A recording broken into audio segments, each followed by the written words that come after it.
तो आज हम लोग डिस्कस करने वाले हैं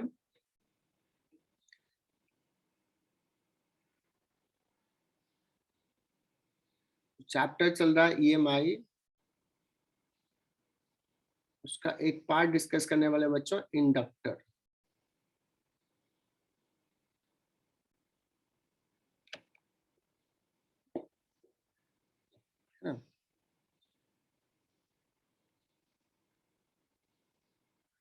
थोड़ा सा आइडिया लास्ट लेक्चर में बताया था इंडक्शन का। दो टाइप का इंडक्शन होगा, one is called self induction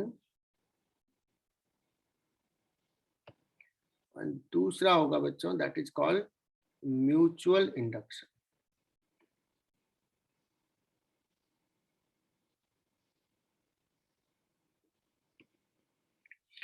अब ये होता क्या है, मैंने कहा कि let's suppose there is a loop और इस लूप में कुछ करंट है I. If you draw the field lines, देखो हाथ घुमा के तो यहाँ पर नहीं दिखा पाएंगे, अगर हम लोग फील्ड लाइंस ड्रॉ करें तो फील्ड लाइंस कुछ ऐसा होगा, है ना। ये जो फील्ड लाइंस है, मैग्नेटिक फील्ड लाइंस,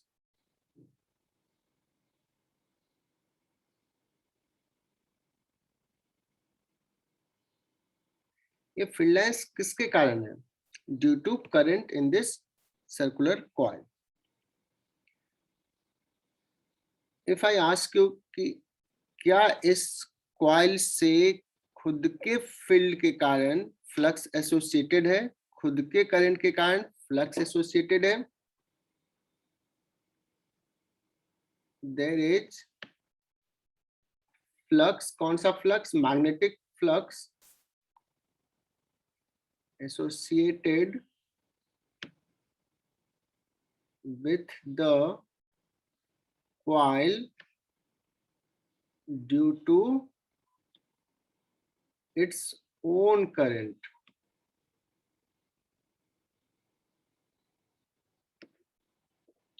है ना बच्चों? तो आवाज जा रही है सेंटर वाले? कोई बता सकता है ऑन करके, जो सेंटर पे बैठे हैं? आवाज क्लियर है?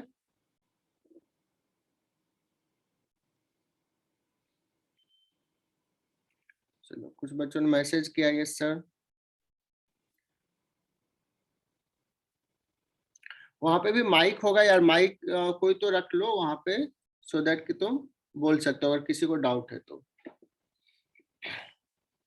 चलो, तो हमने कहा there is a flux associated with the coil, किसके कारण बच्चों? Due to its own current. अगर मैं कहूं कि if current will change,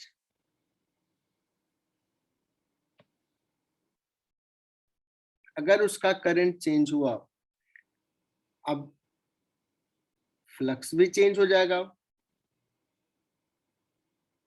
flux will also change. अगर फ्लक्स बच्चों चेंज होगा तो उसमें क्या होगा? ईएमएफ इंड्यूस्ड हो जाएगा। वो क्या चाहेगा? दैट विल ट्राई कि जो चेंज हो रहा है वो ना, सो एक इंड्यूस्ड ईएमएफ होगा। This implies induced EMF in the loop. क्यों हो रहा है बच्चों? Because of current change in itself. और उसका टेंडेंसी क्या होगा? उसका टेंडेंसी होगा उस चेंज को अपोज करना। तो इसी को कहते हैं कि एक करंट ईएमएफ इंड्यूस होगा, सेल्फ इंडक्शन, खुद के करंट के कारण, खुद के करंट के चेंज के कारण उसमें एक ईएमएफ इंड्यूस्ड होगा। That's why this is called self induction. Is it clear?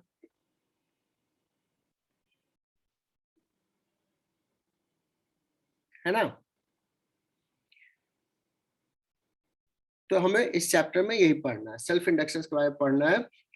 Different situations लेंगे, इसमें सेल्फ इंडक्टेंस कितना होगा ये भी निकालें। तो ये डेफिनेशन हो गया, सॉरी थ्योरी हो गया। अभी हम लोग आगे बढ़ते हैं। तो नेक्स्ट पेज पे ले लेता हूं बच्चों। अगर कोई सपोज कॉइल है, उसमें कुछ करंट है I, and there is a flux associated, sorry, flux associated due to its own current. तो ये फ्लक्स कितना होगा, phi, so that will depend upon the current in the loop, current के proportional होगा। एंड प्रोपोर्शनलिटी कांस्टेंट को हम लिखते हैं L. L is proportionality constant. So flux will be proportional to current. Proportionality constant को L लिखते हैं. This is called self inductance.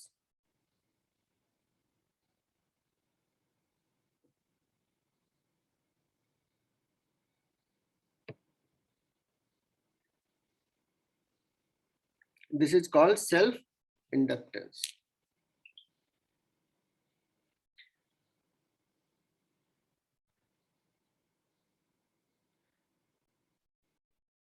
लिख लो इसको।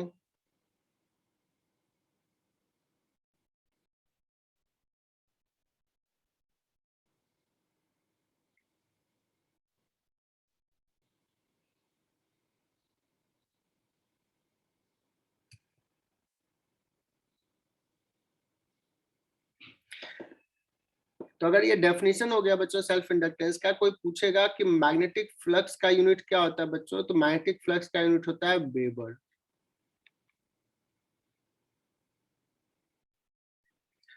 और करंट का यूनिट क्या हो जाता है, एम्पियर। तो सेल्फ इंडक्टेंस का यूनिट क्या हो जाएगा,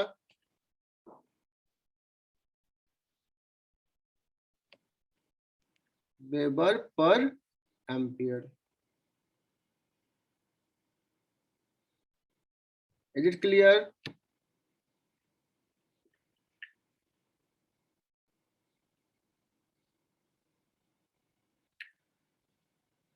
तो आगे अभी हम लोग कुछ सवाल करेंगे, या जब भी कुछ ऐसा होगा तो हम लोग क्या कहेंगे कि अगर हम लोग फ्लक्स लिख लिए और उसमें करंट आई है, तो flux is equal to something into I, जो समथिंग आएगा that is called self inductance of the coil. थोड़ा सा फैराडेज लॉ लिखते हैं बच्चों। अगर हम लोग लिखें कि एक बार इसको डिफरेंशिएट करते हैं, D phi by D T, D phi by D T क्या हो जाएगा, एक बार डिफरेंशिएट के एल जो है वो कांस्टेंट टर्म है, तो इधर हो जाएगा D I by D T.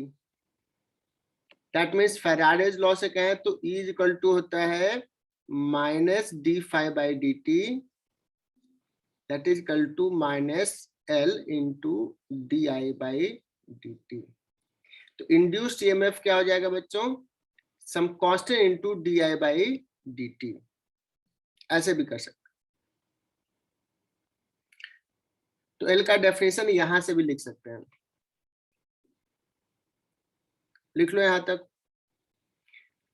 अगर यहां से कोई एल का यूनिट पूछा जाए तो एल का यूनिट यहां से भी क्या लिख सकते हो, ईएमएफ का हो जाएगा वोल्ट, वोल्ट, और dt ऊपर चला जाएगा वोल्ट सेकेंड पर एम्पियर। Is it clear? तो बच्चों सेल्फ इंडक्टेंस का देखो यूनिट ऐसे भी लिख सकते हैं, वोल्ट सेकेंड पर एम्पियर। रट्टा नहीं मारना है, ये फॉर्मूला तुम्हें पता है, ये फॉर्मूला तुम बहुत इजीली लिख सकते हो।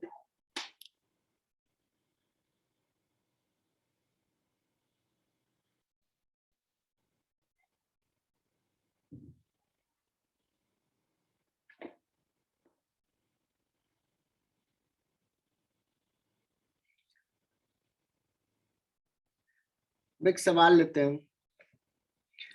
ये सारा सेल्फ इंडक्टेंस का यूनिट ऐसे का है, बट इसी को बच्चों बोलते हैं ऐसा यूनिट जो है that is called henry,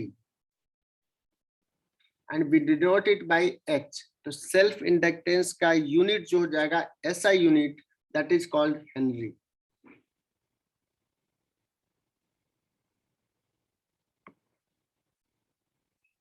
henry is a big unit. जैसे कुलम बहुत बड़ा यूनिट है, वैसे ही हेनरी बिग यूनिट है।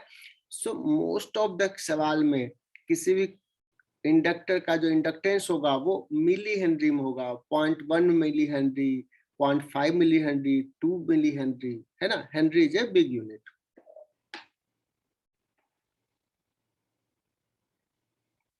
देखते हैं कुछ मैसेजेस आए हैं, क्या है। नहीं, पहले का message.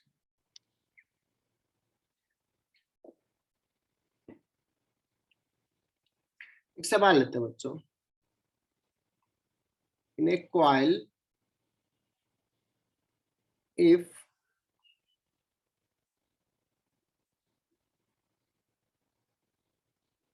current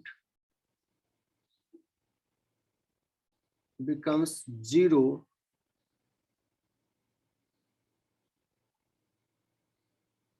uniformly from 2 milliampere in 0.5 second and induced EMF is 10 millivolt, then find self-inductance of the coil.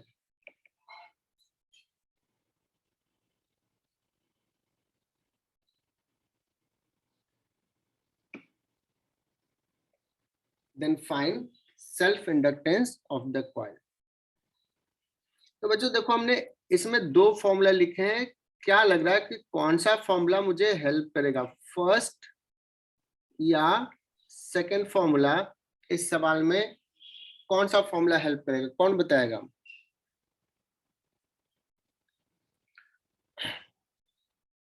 वैभव, दिशा, अच्छा दिशा, ये अमोल, ये सब सेंटर पे बैठे हो क्या? क्योंकि उनका ऑडियो कनेक्टेड नहीं है।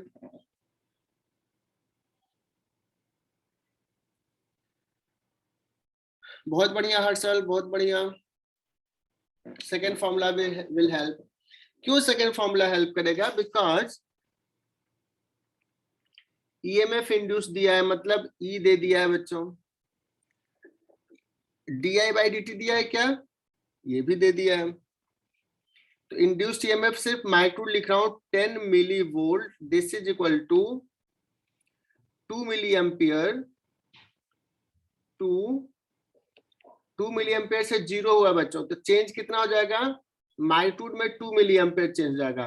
कितने सेकंड में हुआ है? D I by D T है एवरेज रेट, और कह भी दिया है यूनिफॉर्मली, तो this is rate of change 0.5 second, और ये हो गया एल, है ना। तो देखो ये मिली मिली है, तो ये तो कैंसिल कर लेते हैं, पहले दोनों तरफ मिली है। कितना आ जाएगा? 5/2, कितना आ रहा है? एल 5/2 हेनरी आ रहा है क्या?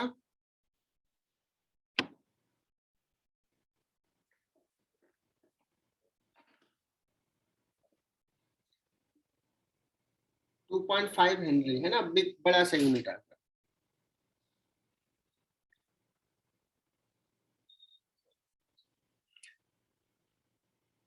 बच्चों क्लियर ये?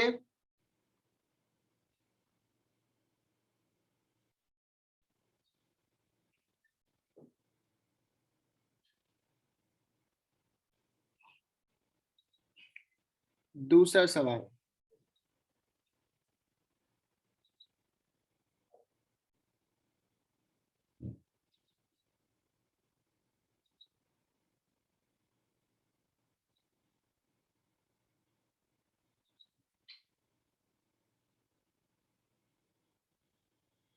ऐसा सवाल है जो सबसे बनना चाहिए।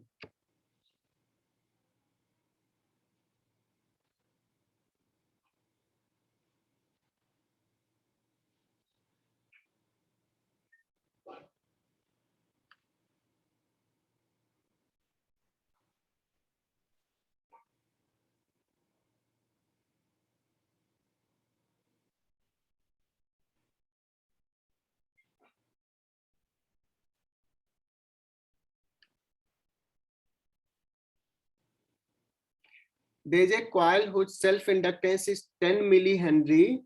If current in the coil is 50 milliampere, then find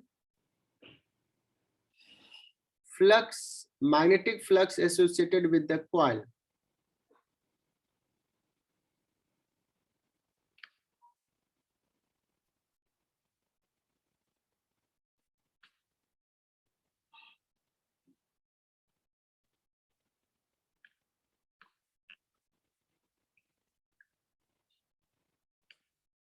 तो कौन सा फॉर्मूला लगाएंगे? इतना तो चमक गया होगा बच्चों। फर्स्ट वाला। फर्स्ट वाला। कुछ बच्चों ने कहा सर सेंटर पे डिस्कनेक्ट हो गया है, तो रुक जाता हूं थोड़ा देर।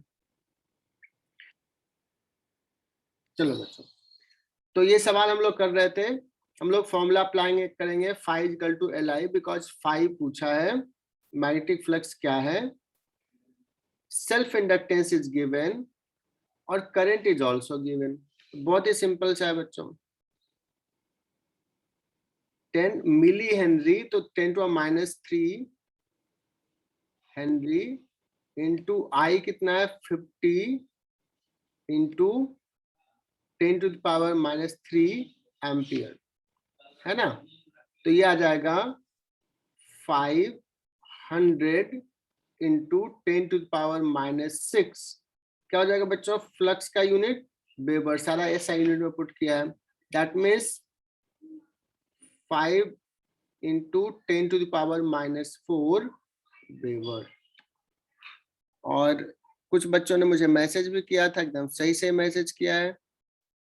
वैभव काट कटे, सिर्फ 5 लिखने से काम नहीं चलेगा। स्नेहा ने सही मैसेज की थी, बहुत बढ़िया स्नेहा।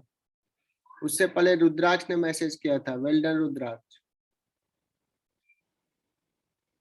ठीक है,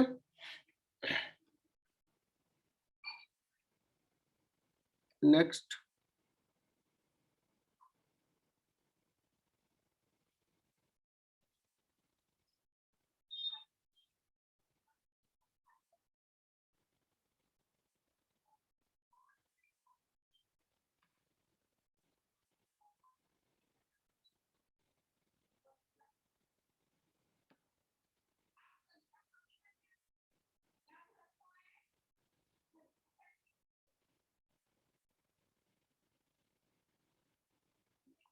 There is an inductor whose self-inductance is 100 microhenry. If current in the coil changes at rate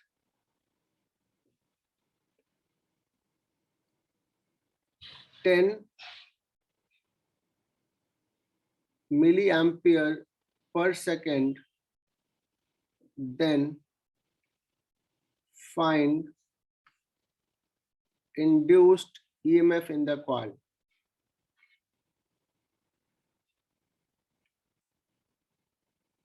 बच्चों ये सवाल तो एकदम सबसे बनना ही चाहिए। 3 सवाल इजीएस्ट सवाल लिए, हालांकि मेडिकल में इस लेवल के सवाल आते हैं।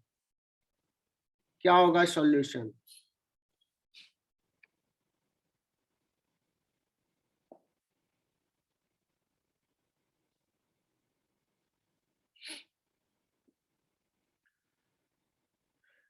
इधर बहुत ही सिंपल सा है। क्या दिया है? सेल्फ इंडक्टेंस दे दिया है, और क्या दिया है बच्चों? Current in the coil changes at rate, मतलब ये क्या है? ये है di/dt। पूछा क्या है? इंड्यूस्ड ईएमएफ, मतलब ई पूछा है। सो ई इक्वल टू क्या हो जाएगा बच्चों? मैग्नीट्यूड में L इंटू di/dt। मैग्नीट्यूड की बात कर रहा हूं सिर्फ, ठीक है ना।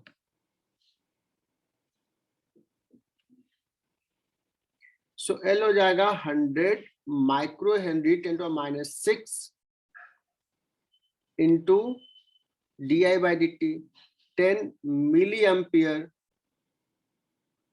पर सेकेंड। कितना आ जाएगा ये? 10⁻⁶ वोल्ट, मतलब 1 माइक्रो वोल्ट, कितना इंड्यूस्ड ईएमएफ होगा।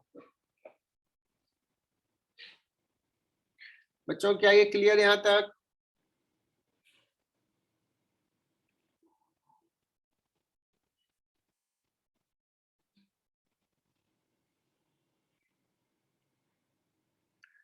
क्या ये तीनों सवाल सबको सॉल्व हुए कि नहीं? तो आना चाहिए यार, ये सीख लो इतना। नेक्स्ट पेज पे जाना।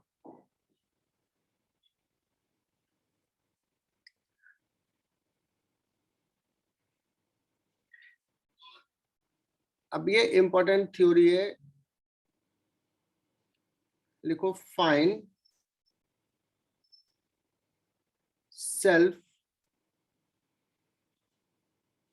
Inductance of A solenoid, self inductance of A solenoid.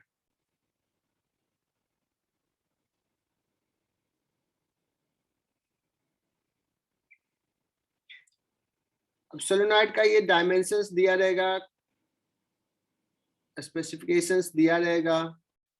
एक सोलेनॉइड है, लॉन्ग सोलेनॉइड होता है बच्चों, उसका length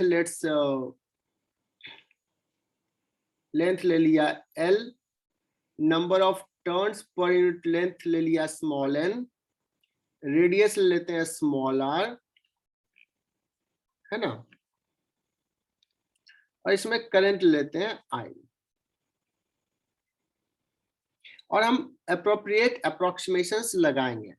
we will apply appropriate approximations.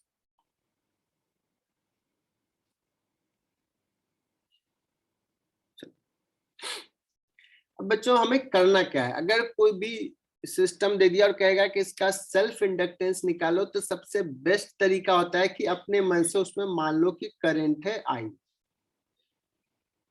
और टोटल फ्लक्स लिखना है। हमें ये फॉर्मूला अप्लाई करना है, phi is equal to some constant into I, यही निकालना है कि क्या हो। Then you will say that sir इसमें फ्लक्स कितना होगा, what is the flux associated. तो सबसे पहले तो लिख लेते हैं मैग्नेटिक फील्ड कितना है, तो हो गया म्यू नॉट एन आई। मैं पूछूंगा find flux through one loop, flux through one loop. Then you will say that sir flux through one loop जो हो जाएगा वो हो जाएगा pi into r square area, और मैग्नेटिक फील्ड यूनिफॉर्म है almost mu naught n I. मुझे निकालना है total flux through the solenoid. क्या निकालना है? Total flux through solenoid. तो अगर सर एक लूप से तो इतना करंट है, सर फ्लक्स है, टोटल फ्लक्स अगर लिखना है तो कितने टोटल नंबर ऑफ लूप्स है? टोटल नंबर ऑफ लूप्स हो जाएगा, यूनिट लेंथ में n है, L लेंथ है सोलेनॉइड का, so this is total number of loops, और एक लूप से है pi r square mu naught n और करंट I। इसको अरेंज कर लो फ्लक्स को, पाई है ना आर स्क्वायर एन स्क्वायर, उसके बाद क्या बचा L, और कुछ बचा बच्चों म्यू नॉट बचा इंटू I। देखो कुछ छूटा नहीं ना, पाई हो गया, म्यू नॉट हो गया, आर स्क्वायर हो गया, एन स्क्वायर हो गया, एल हो गया। अब देखो डेफिनेशन वाइज क्या, phi equal to something into I, जो समथिंग आ रहा है तो यही तुम्हारा सेल्फ इंडक्टेंस है। So mu naught pi r square n square l, this is self inductance of this solenoid, and it depends upon it depends upon, किस किस चीज पे डिपेंड कर रहा है, लेंथ क्या है, number of turns per unit length क्या है, रेडियस क्या है, ओनली इट्स ज्योमेट्री। ये जो सेल्फ इंडक्टेंस है बच्चों, उसके ज्योमेट्री, शेप, साइज पर डिपेंड करता है। That is shape and size, यही सारी चीज पर डिपेंड करता है। मतलब उसमें कितना करंट है इस पे डिपेंड नहीं करता है कि उसका सेल्फ इंडक्टेंस क्या होगा। तो self inductance of A coil, it's geometrical property, कैसा ओरिएंटेशन है, कितना बड़ा है, कितने नंबर ऑफ टर्न्स हैं, और म्यू नॉट, ये सब तो यूनिवर्सल कांस्टेंट है। बच्चों क्लियर?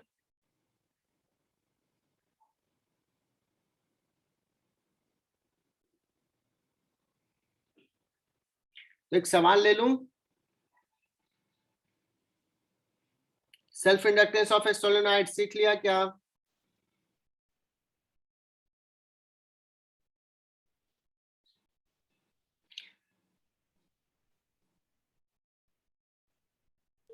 सर लिखना बाकी था। लिखना बाकी था, ठीक है, मैं फिर से ले आता हूं। चलो लिख लो इसको, रिकॉर्डिंग में बंद कर रहा हूँ तो। अच्छा, ये पिछला रिकॉर्ड नहीं हुआ था, जो सवाल लिया था पिछला वाला सवाल, उसका सॉल्यूशन ये दिया, मैं समझा देता हूँ। इसके पिछले वाला सवाल में क्या था, 2 सोलेनॉइड्स था, एक ए और B, number of turns in the solenoid, total number of turns जो है वो ए में डबल है। That means capital N A is equal to 2 times of N B. तो पूछा था L A by L B क्या होगा, और क्या दिया हुआ information, both have same cross sectional radius and same length. तो बच्चों मैं इस फॉर्मूला में समझाया था कि स्मॉल एल सेम है, आर सेम है, म्यू नॉट पाई यूनिवर्सल कांस्टेंट, एन चेंज है, और एन का अगर लिखोगे तो उस डेटा के accordingly N is equal to 2NB आ जाएगा। कैसे आएगा, मैंने ये भी डिटेल डिस्कस किया। Number of turns per unit length कितना होता है, total number of turns divided by length. So n A हो जाएगा n A by N capital A by L. तो ये रिलेशन आ गया और ये सबको प्रूफ हो गया।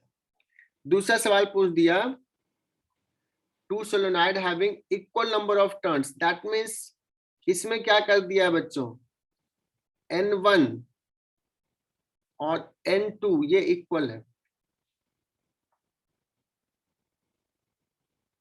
ठीक है, बट लेंथ डिफरेंट है। First one have length L1 जो है that is equal to double to that of the second 2L2। सो कैपिटल L1 मतलब self inductance divide by self inductance का रेशियो निकालना है। देखते हैं कितने बच्चों ने मैसेज किया है।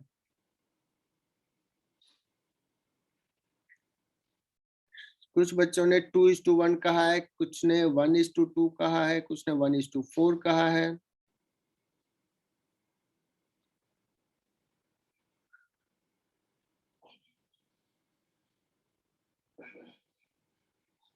चलो, जानवी एंड आयुष इसने 1:2 कहा है, बाकी सब 2:1 का है। तो देखते हैं, संस्कृति ने 2:1 बताई है।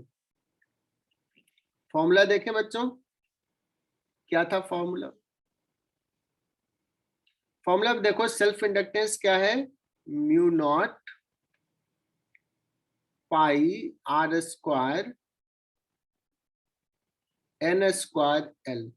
बच्चों ये n के टर्म में number of turns per unit length है, स्मॉल n है, बट हमारे इंफॉर्मेशन में कैपिटल N दिया है, तो can we write this mu naught pi r square capital N by L का whole square into L। So can we write this formula in this term?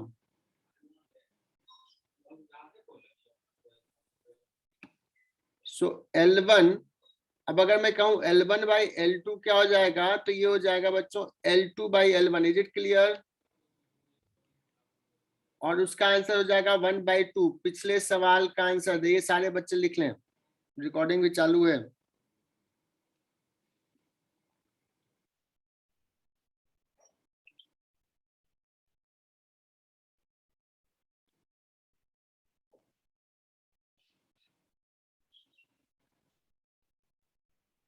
तो जितने भी बच्चे भी क्लास अटेंड करे थे, बहुत सारे बच्चों ने गलत आंसर दिया था.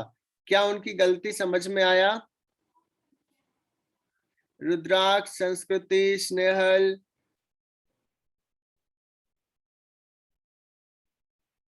स्नेहा देवरे, स्नेहा बड़े, है ना? तो दिमाग थोड़ा सा खुला रखना, ये क्या दिया हुआ है. ये मिस्टेक्स होते हैं और यही स्टैंडर्ड है मेडिकल का. इससे ज्यादा टफ नहीं पूछता है. कितना आसान है यार, कितना आसान है. चलो आगे बढ़ते हैं. आज लोकेशा नहीं कर रही क्या क्लास? प्रिया पाटिल, लोकेशा, ये सब कहाँ है? तेरा कोई जवाब नहीं आ रहा है. ऑनलाइन, सॉरी, सेंटर पे हो?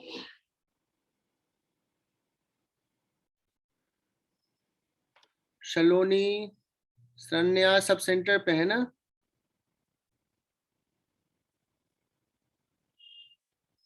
गुड.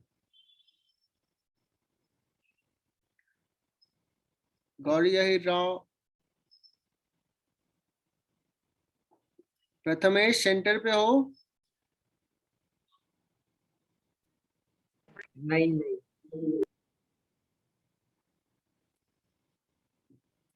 ठीक है, चलो.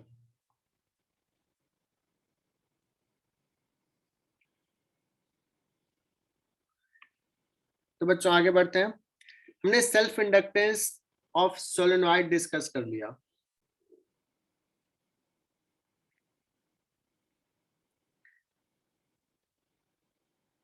नेक्स्ट इज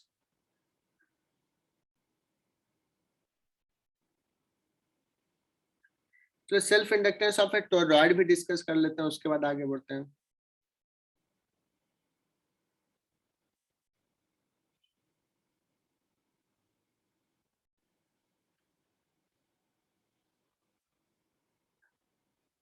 टोरॉइड कुछ नहीं होता है बच्चों. क्या करते हैं, ऐसा बना दिया, अच्छा सा बना दो. ये सोलेनॉइड को ना मिला करके एक रिंग जैसा बना दिया. So cross sectional radius suppose small r है और मेन रेडियस कैपिटल आर है, और यहाँ पे अप्रोक्सीमेशन हमेशा ये रहता है कि small r is much much less than capital R. Capital R is much much greater than small r. Total number of turns n है ना?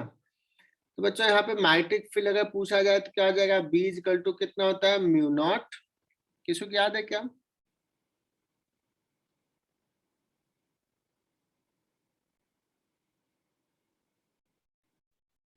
नहीं याद है तो देखो यही वाला फॉर्मूला था. कुछ ज्यादा याद रखने की जरूरत नहीं. फॉर्मूला तो यही रखो, mu naught n I. Small n क्या है? Number of turns per unit length. Total number of turns n divide by length कितना होगा? 2πr. That's it.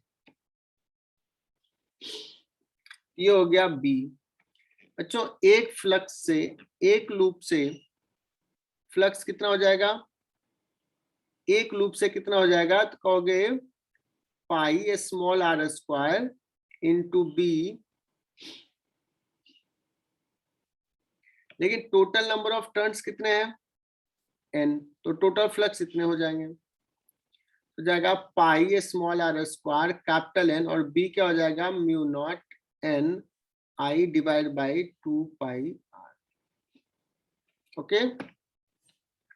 तो जाएगा mu naught pi small r square capital N square upon 2πr into I.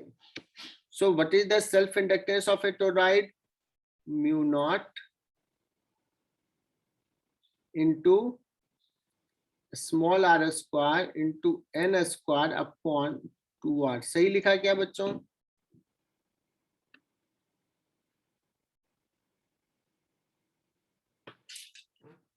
Self inductance of a toroid.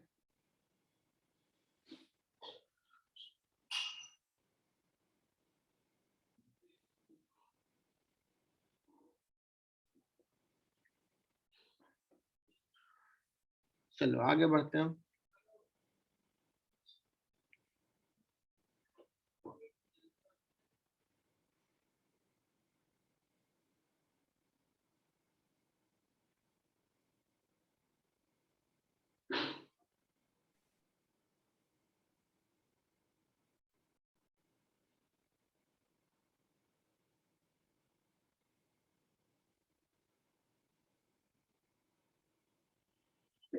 Mutual inductance.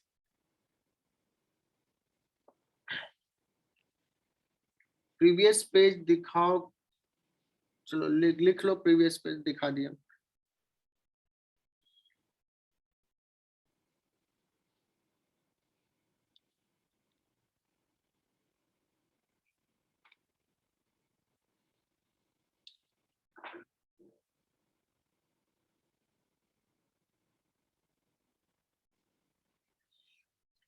अच्छा, ये सारे सब topics जो चल रहे हैं बड़ा स्कोरिंग है, एक बार पढ़ लिए तो इस पे सवाल आते हैं, बहुत ज्यादा टफ नहीं है। 11th में जो काइनेमेटिक्स में इतना पढ़े थे, न्यूटन्स लॉ, रोटेशंस, कितने सारे चीजें थी। यहाँ पे सिलेबस प्रोग्रेस थोड़ा फास्ट होता है, लेकिन चीजें समझ में आती है, टाइम कम लगता है यहाँ पे। तो ये सब अच्छे से करते जाओ, सोचो इसकी रिविजन्स ना करना पड़े।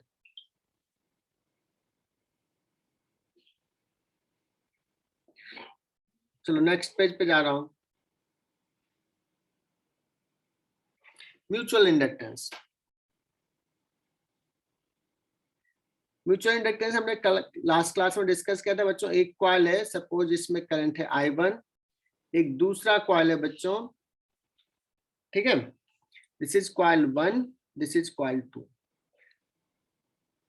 अब सपोज कॉइल 1 में करंट है कुछ, सो उसके कारण फ्लक्स होगा।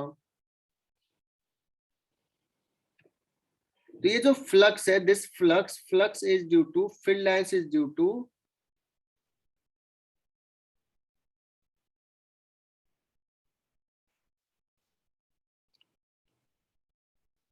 current in coil 1, but there is flux associated also with coil 2। देखो करंट एक कॉइल में लिया और खुद में तो फ्लक्स कुछ होगा ही, कॉइल 2 से भी फ्लक्स एसोसिएटेड है। That means there is a flux through the coil 2 due to coil 1। इसका मीनिंग समझ में आया?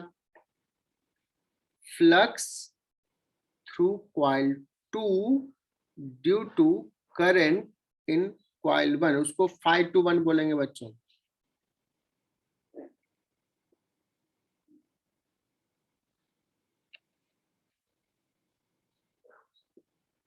So that will be proportional to current in the coil 1, और proportionality constant को लिख लेंगे mutual inductance of 2 due to 1।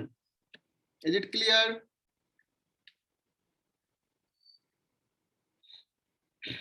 So this is the definition। कोई बता सकता है म्यूचुअल इंडक्टेंस और सेल्फ इंडक्टेंस का यूनिट सेम होगा या डिफरेंट?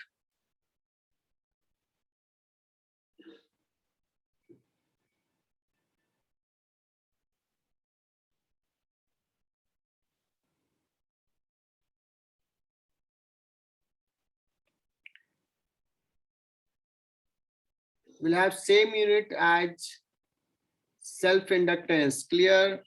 definition में कोई डिफरेंस नहीं। phi is equal to something into I, weber पर एम्पियर।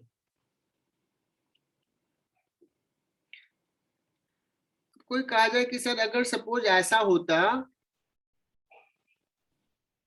कि करंट जो होता, लेट्स की सेकेंड कॉइल में करंट है, हमारे पास तो अलग कलर है, तुम अलग कलर्स नहीं होगा तो तुम दिखा देना, अलग डायग्राम ड्रॉ कर लेना। सेकेंड कॉइल में करंट है, और अगर मैं देखूं तो इसके थ्रू भी रेड कलर से दिखा रहा हूं बच्चों, रेड कलर से फ्लक्स होगा इसके कारण, सेकेंड कॉइल में करंट के कारण भी कुछ फ्लक्स होगा।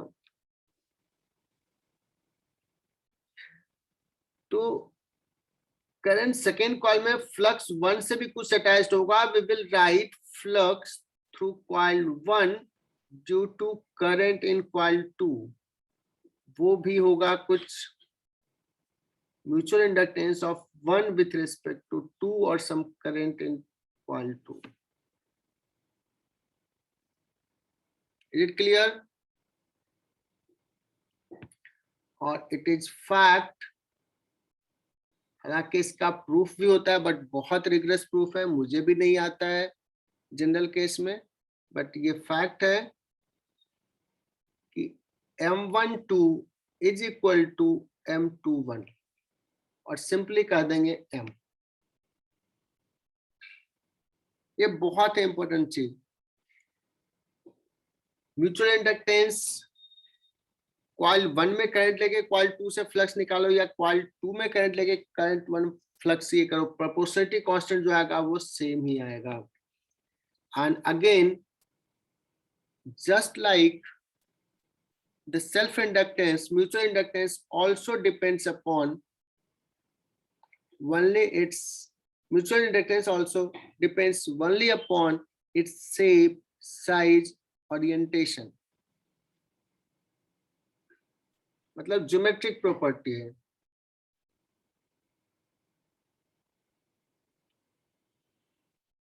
shape, size, orientation। बोलो बच्चों, यहां तक clear?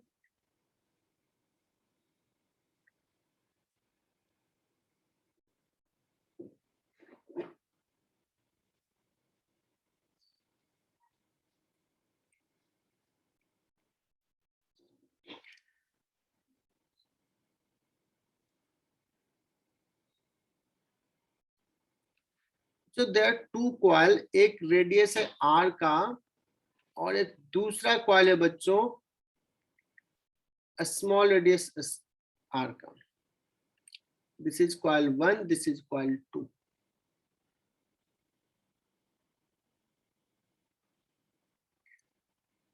And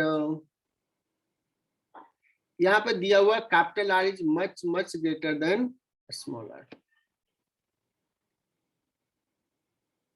Both the loop are concentric and coaxial।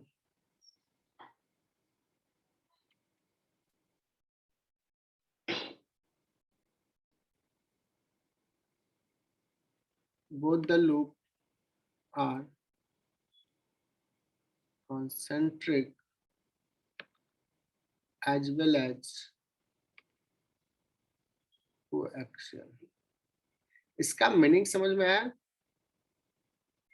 Concentric का मतलब दोनों का सेंटर सेम है, जैसे एक लूप ये लिया और दूसरा लूप थोड़ा ऐसे लिया, अलग प्लेन में ले लिया बच्चों, ये थोड़ा अलग प्लेन में है, ये बोर्ड के प्लेन में है, ये लूप अलग प्लेन में ले लिया, सेंटर तो दोनों का सेम है बट लूप का प्लेन अलग है, एक्सिस दोनों का अलग हो जाएगा, तो कोएक्सियल नहीं। ये क्या है? कॉन्सेंट्रिक है बट कोएक्सियल नहीं है, एक्सिस दोनों का सेम नहीं है। Is it clear? यहाँ पे कॉन्सेंट्रिक भी है, कोएक्सियल भी है। बताना बच्चों, एक लूप ये है और एक लूप ये है, क्या लग रहा है ये कॉन्सेंट्रिक है क्या? कॉन्सेंट्रिक का मतलब क्या हुआ? सेंटर सेम नहीं है। कोएक्सियल है क्या? यस। दोनों में डिफरेंस समझ में आया? तो इस सवाल में क्या क्या कॉन्सेंट्रिक भी और क्या क्या है कोएक्सियल भी, ऐसा है।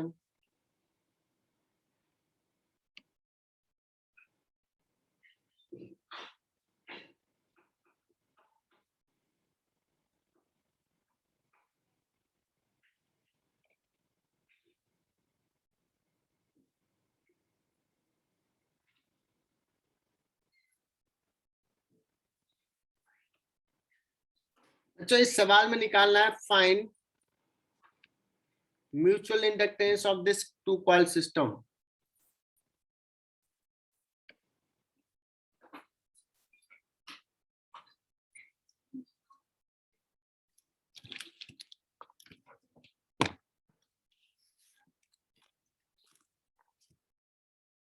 Find mutual inductance of the two coil system.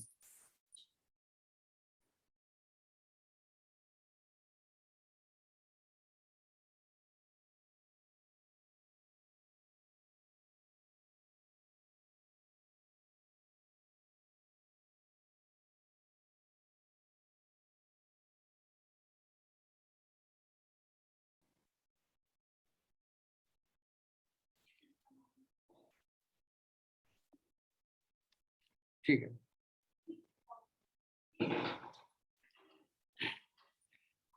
अब बच्चों आप बताओ बच्चों, ये बड़ा इंपॉर्टेंट चीज है कि जब भी म्यूचुअल इंडक्टेंस निकालना होता है ना, so what you have to do, you have to write current in one coil.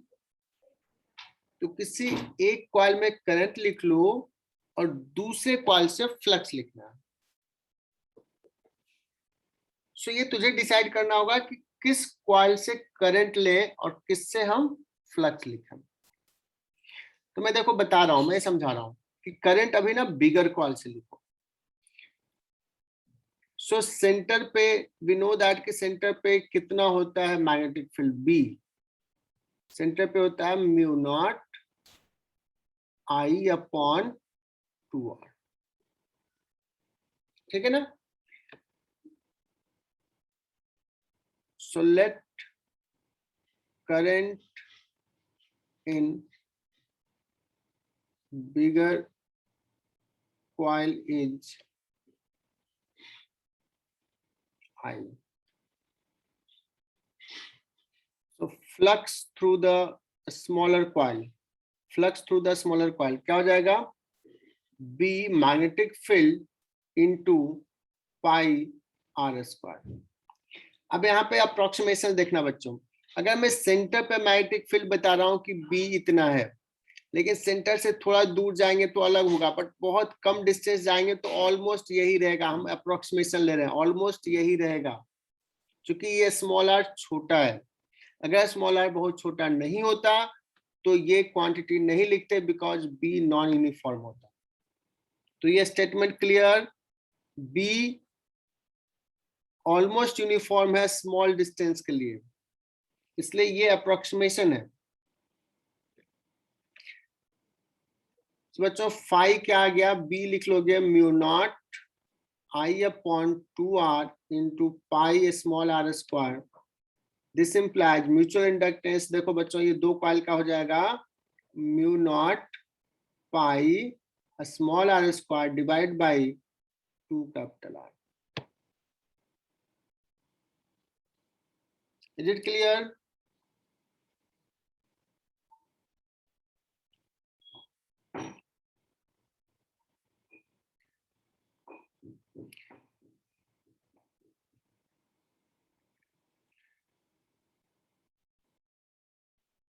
अरे बच्चों यहाँ पे पूछा जाए कि जो इसका एक्सिस है वो इसके एक्सिस से थीटा एंगल पे है, मतलब कॉन्सेंट्रिक तो है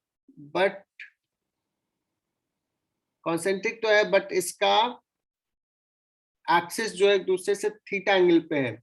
तो can you find what will be the mutual inductance?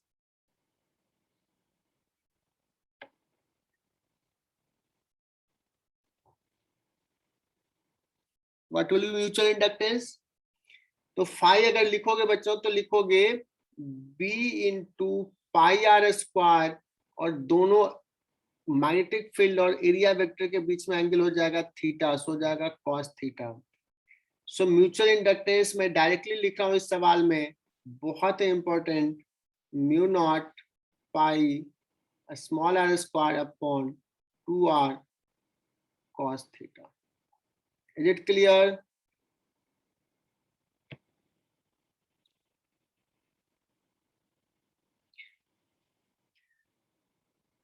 कभी कभी ऐसे सवाल आता है बच्चों की एक कॉइल ऐसा है और दूसरा कॉइल ऐसा है, म्यूचुअली परपेंडिकुलर है, म्यूचुअली परपेंडिकुलर है, what will be the mutual inductance? कोई गेस करेगा? दोनों कॉइल कॉन्सेंट्रिक है बट दोनों का एक्सिस म्यूचुअली परपेंडिकुलर है, सो म्यूचुअल इंडक्टेंस विल बी 0।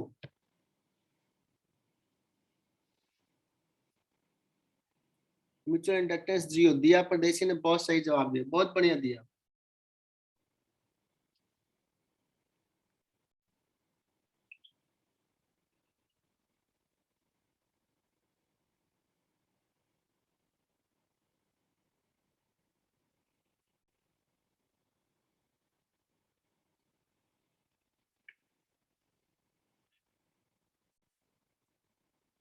चलो तो ये लिख लिया, नेक्स्ट पेज पे जा रहे हैं, ये वाला सवाल करवाऊंगा नेक्स्ट।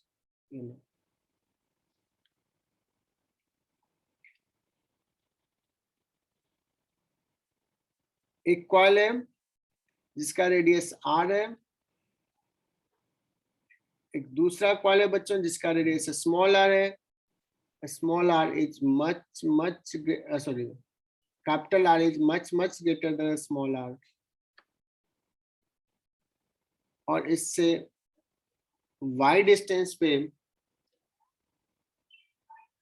दोनों कॉइल रखा हुआ y डिस्टेंस पे, find mutual inductance, can you find this?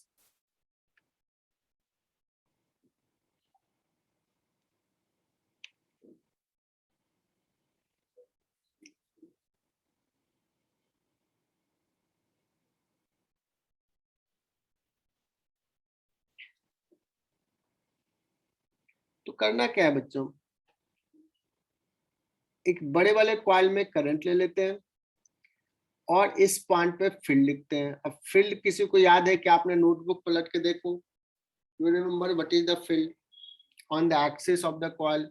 Magnetic field में पढ़ा है।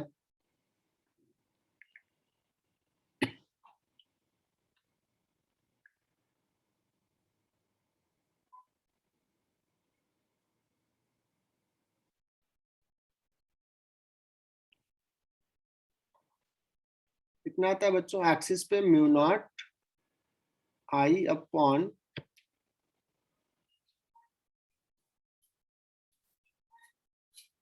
फोर पाई, मैं यहाँ पे डेरिवेशन जैसे लिख रहा हूँ, 4 pi r square plus y square,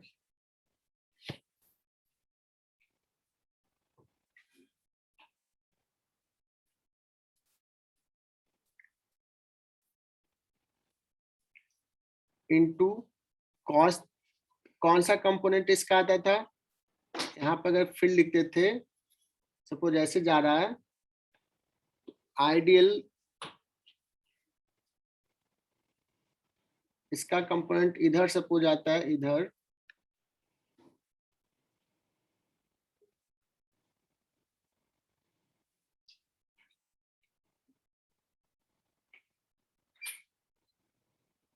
ये थीटा तो ये थीटा है ना, ये थीटा तो ये थीटा, तो कौन सा कंपोनेंट आता था? साइन थीटा आता था, है ना? तो साइन थीटा और आइडियल ऐसे लिखते थे, इसी को इंटीग्रेट करते थे बच्चों, तो पूरा ये लिख लिया mu naught I upon 4 pi r square plus y square, और साइन थीटा कितना हो जाएगा? साइन थीटा जो हो जाएगा ये आ जाएगा r upon r square plus y square, you can see the derivation, और dl का इंटीग्रेशन कितना होता था? 2 पाई r, सो mu naught I pi r square 2 upon 4 pi r square plus y square to the power 3/2, यही होता था b। Is it clear? और इसी को हमने मैग्नेटिक मोमेंट के भी टर्म में कह दिया था, I into area magnetic moment बोलते हैं, mu naught into 2m/4 pi this. तो ये फॉर्मूला ऐसे भी याद रखना चाहिए तुम्हें।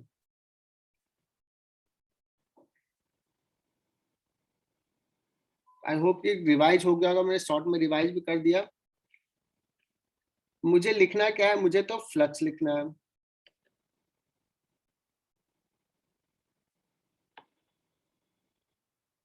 सेंटर पे पावर कट हो गया है तो आगे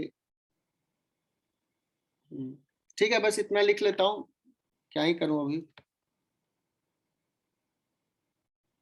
हम मैसेज आ गया कि सेंटर पे पावर कट हो गया है।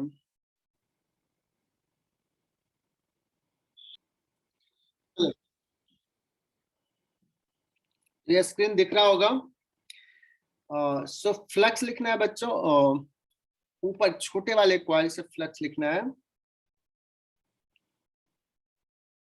So what will the flux, छोटे वाले कॉइल का एरिया इनटू बी।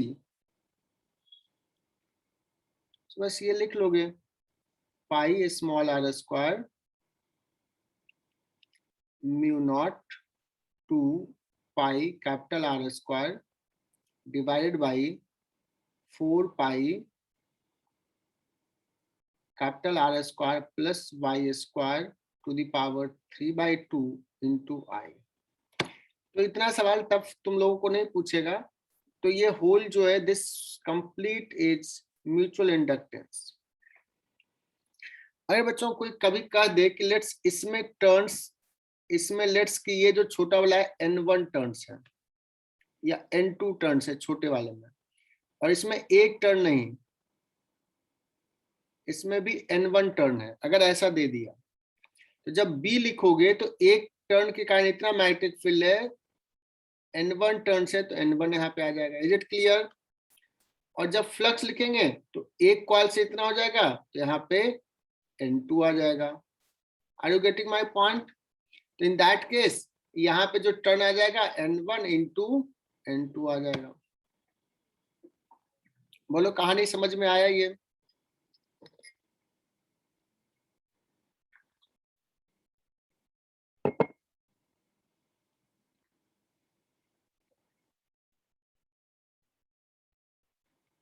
आगे बढ़ते हैं। तो मैंने अभी स्टार्ट किया था तो बताया था कि करंट कौन से कॉइल में लो, बड़े वाले में, और फ्लक्स किससे लिखो, छोटे वाले से। कोई कहेगा नहीं सर मुझे तो करंट इससे लेना है और इसके थ्रू, टू के थ्रू फ्लक्स लिखेंगे। तो एक्चुअली क्या तुम कैलकुलेट कर पाओगे क्या? अगर तुम इससे करंट लिए ना तो यहाँ पे फील्ड क्या है, यहाँ पे फील्ड क्या है, यहाँ पे फील्ड क्या है, यहाँ पे क्या है, बताना बड़ा मुश्किल है। इसके कारण ये सारे पॉइंट्स पे फील्ड तुम नहीं पता, हमें नहीं डेराइव किए, नहीं आता है मुझे निकालना। Are you getting my point? अगर तूने इसमें करंट लिया तो तुम्हें इस क्वाइल से फ्लक्स लिखना है, बड़े वाले क्वाइल से। सो तुम्हें हर पॉइंट का फील्ड तो अलग अलग होगा और वो आता भी नहीं है निकालना, तो फ्लक्स नहीं लिख पाओगे, डिराइव करके नहीं लिख पाओगे। बट तुम्हें यहाँ पे स्मार्टनेस दिखाना पड़ेगा। आईआईटी जेई में तो बच्चों ऐसा पूछता है, क्या करेगा, कहेगा छोटे वाले में कॉइल करंट आई है तो बड़े वाले से फ्लक्स लिखो, flux through the bigger coil. अगर छोटे वाले में करंट आई है तो तुम्हें स्मार्टनेस क्या दिखाना होगा, तुम अपने मन से बड़े वाले कॉइल में करंट ले लो और छोटे कॉइल से फ्लक्स लिख लो, वही आंसर होगा। Is it clear? So this is fact, mutual inductance किसमें करंट ले रहे हैं और किसके थ्रू फ्लक्स लिख रहे हैं इस पे डिपेंड नहीं करेगा। दोनों केस में म्यूचुअल इंडक्टेंस वाला टर्म जो आएगा वो सेम होगा। क्या आई बात समझ में ये?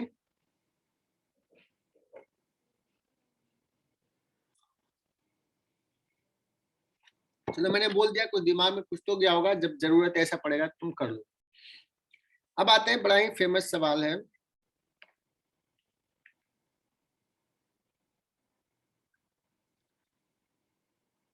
ये एचसी वर्मा में सॉल्व एग्जांपल में है। एचसी वर्मा में बच्चों एक कॉइल है जिसमें नंबर ऑफ टर्न्स N1 है, इसका लेंथ जो है ये L1, और एक दूसरा कॉइल है बच्चों,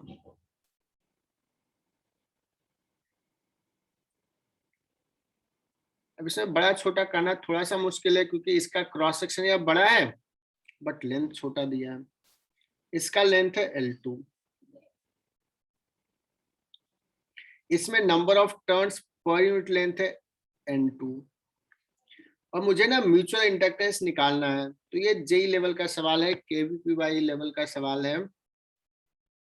एम कैसे लिखा?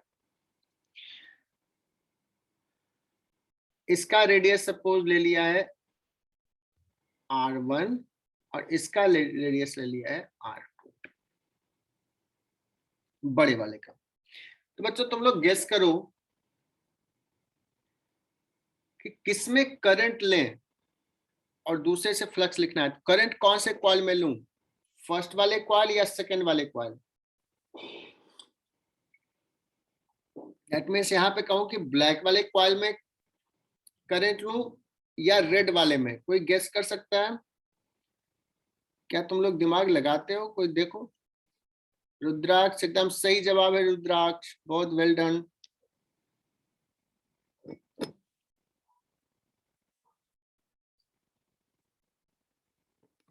एकदम सही जवाब है। और कोई देखते हैं, और कोई बच्चा करता है मैसेज? यार कुछ तो लग रहा होगा, कुछ तो दिमाग चलाओ। गलत भी चले तो चलेगा बट चलाओ थोड़ा दिमाग। और किसी का मैसेज नहीं आया? वैभव तू तो दिमाग चलाता है तो उल्टा ही चलाता है। चलो लेकिन चलाता है, बहुत बहुत बढ़िया, अप्रिशिएट की कुछ तो मैसेज किया।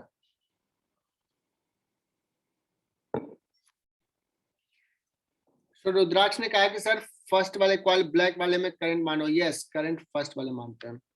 अब देखना मैंने फील्ड लाइंस यहाँ ड्रॉ करता हूँ, तुम लोग बताना कि सर एकदम सही आप कर रहे हो। देखो इसका फील्ड लाइंस कैसा होगा, ऐसा फील्ड लाइंस होगा। ब्लैक वाले कॉइल में थोड़ा डेविएट करेगा बट बाद में डेविएट करेगा। और ये सीखने वाला चीज है, आज सीख के जाना। अभी क्लास टाइम हो गया तो इसका मतलब नहीं कि निकल जाना है, ठीक है ना? फील्ड लाइंस ऐसा है बच्चों, ग्रीन कलर वाला जो दिखा रहा है ये फील्ड लाइंस है। Is it clear?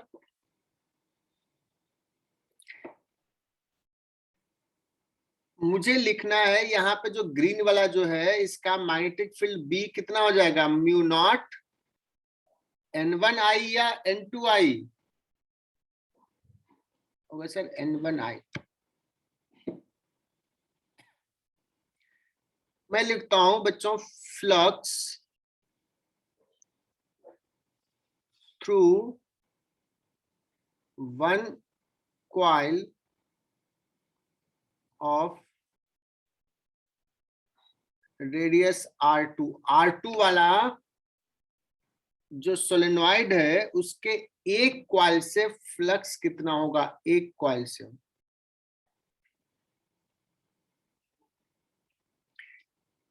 Sir magnetic field कितना है बच्चों वहां पे, म्यू नॉट N1I। समझना सारे बच्चे, म्यू नॉट N1I बी। और एरिया क्या लिखूं, पाई R1 स्क्वायर लिखूं बच्चों या R2 square? Can you message? R1 square या R2 स्क्वायर? R1 स्क्वायर या R2 स्क्वायर? एक बच्चे का मैसेज आया है, गलत मैसेज है, गलत है।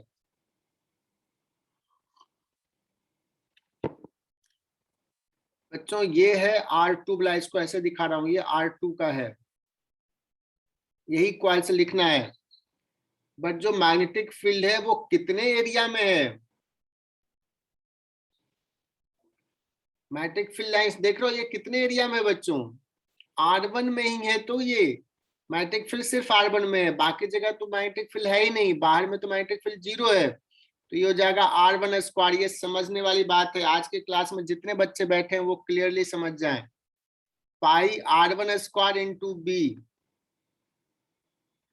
बोलो बच्चों, clear?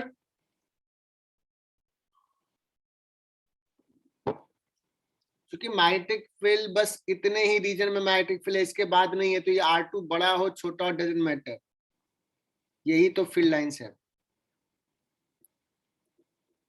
Rudraksha clear?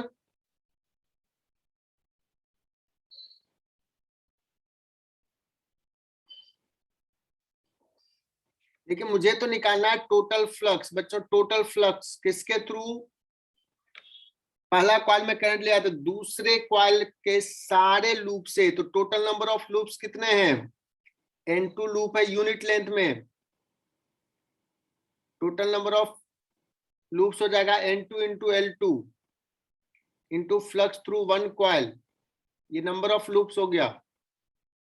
So pi R1 square mu not N1 I।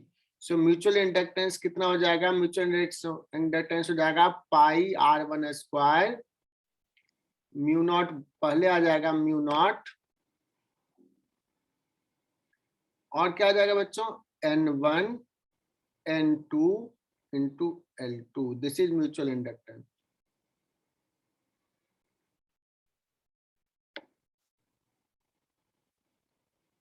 ये HC वर्मा में सॉल्व एग्जाम्पल में है ये सवाल।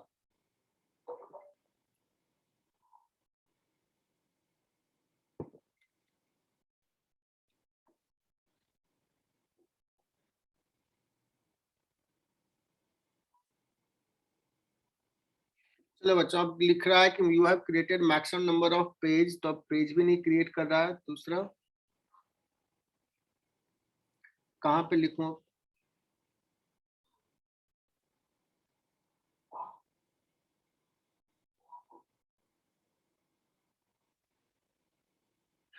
चलो तो छोड़ दें क्लास क्या?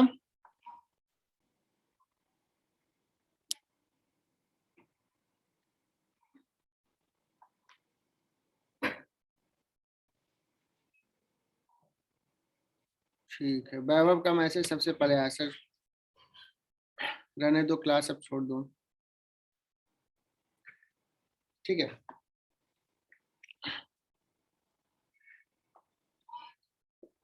यस अगला लेक्चर भावना मैम का है, वो 10-15 मिनट बाद स्टार्ट करेगी। अभी कितना हो गया? 9:30 हुआ है।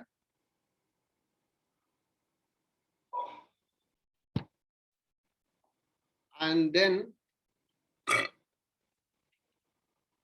इसके बाद बच्चों हम लोग डिस्कस करेंगे ये म्यूचुअल इंडक्टेंस, सेल्फ इंडक्टेंस का आज हमने डिस्कशन मतलब जस्ट बेसिक्स बताया।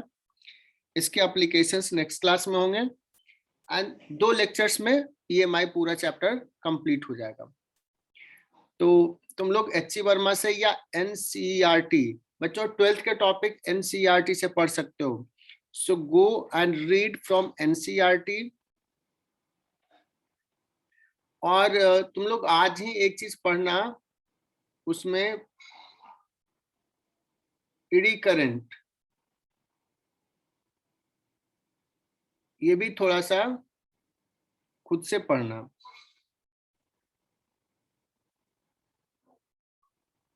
और मैं किसी से भी पूछूंगा कि कितना पढ़ा है, तो NCERT से एडी करंट, या अगर बुकलेट है, NCERT नहीं है तो बुकलेट से पढ़ सकते हो, but I will recommend NCERT। और मैं इससे सवाल पूछूंगा कौन पढ़ के आया है, चलेगा? चलो बच्चों, तो आज के लिए इतना ही। बाय बच्चों।